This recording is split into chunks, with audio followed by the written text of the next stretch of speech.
Mummy বলো সোনা। আজকে লাঞ্চের মেনুতে কি করেছো? আজকে লাঞ্চের মেনুতে অনেক কিছু করেছি, তো চলো এক এক করে দেখাই।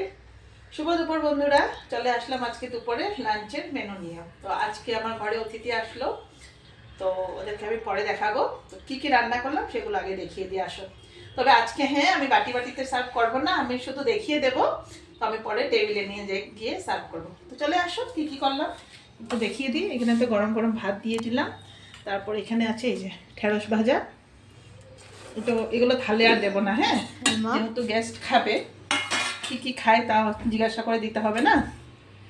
তারপর এখানে আছে ডিমের কষা, তারপর এখানে জোয়া চাউল দিয়ে মাছের মাথা দিয়ে মুড়ি ঘন্ট করলাম।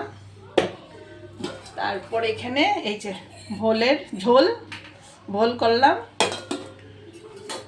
এদিকে আসো, এখানে কারি পাতা দিয়ে মসুর ডাল করলাম। তারপর দাঁড়াও কি কি আছে দেখি আরো। তারপরে এই যে এখানে আছে আলু দিয়ে চিকেন কষা। তারপর দাঁড়াও আর কিছু আছে আমি দেখাচ্ছি। এখানে করলাম আলু দিয়ে মাছের হালকা পাতলা ঝোল। তারপর আছে আমটক, আর এই পাশে আছে মিষ্টি, আর এদিকে আছে দই। এখন আমি এগুলো সব টেবিলে নিয়ে গিয়ে তারপরে সাজিয়ে দেব। তো চলো আমরা লাঞ্চ করি। আর আমার এই ভিডিওটা কেমন লাগলো আমাকে কমেন্টে বলে দিও। চলো বাই বাই।